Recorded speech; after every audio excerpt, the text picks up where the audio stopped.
Pharaon savait que si Moïse criait à Dieu, la chose qu'il demandait avait son accomplissement. Tout ce que vous demanderez en priant, croyez que vous le recevrez, et il vous sera accordé.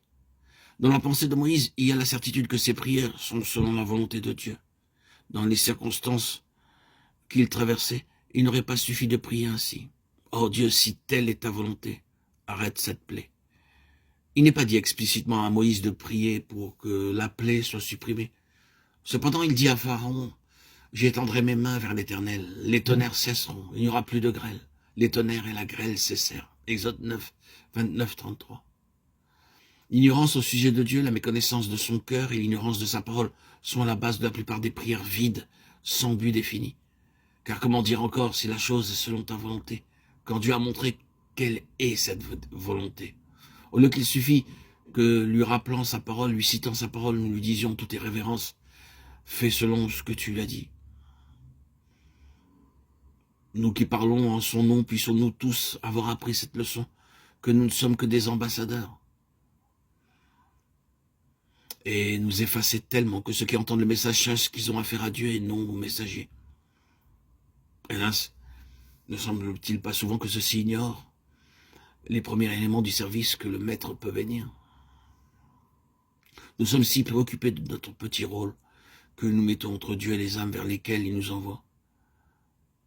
Bien plus, nous craignons de dire ainsi parle l'Éternel, car nous n'avons pas appris à discerner sa pensée. Combien d'enfants de Dieu ont encore besoin d'apprendre cette prière de la foi qui a tout ce qu'elle commande, tout ce qu'elle demande, parce qu'elle demande ce que Dieu veut. Par nous-mêmes, nous ne savons pas ce que nous devons demander. Mais le Saint-Esprit nous donne cette intuition, cette connaissance de la pensée divine, lorsque nous suivons le Seigneur pas à pas.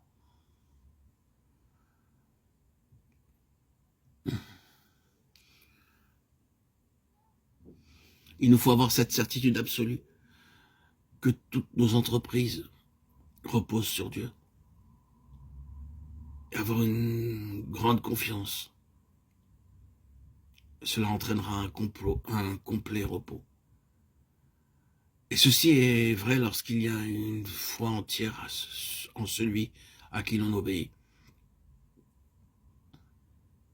C'est la raison pour laquelle nous devrions apprendre à connaître notre Dieu afin d'avoir l'absolue certitude d'avoir et d'être dans sa volonté, d'accomplir ce qu'il veut et d'être entièrement à sa disposition. Moïse connaît mieux celui à qui il obéit. Aussi, il ne se laisse plus écraser par la responsabilité de l'entreprise, il ne se met plus en doute le résultat de cette lutte où il est engagé contre les puissants de ce monde.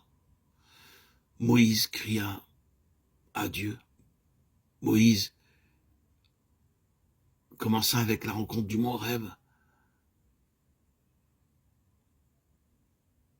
et répétait plusieurs fois, Moïse cria à Dieu. Il parle à Pharaon de telle manière que le roi connaît qu'il a affaire avec Dieu lui-même.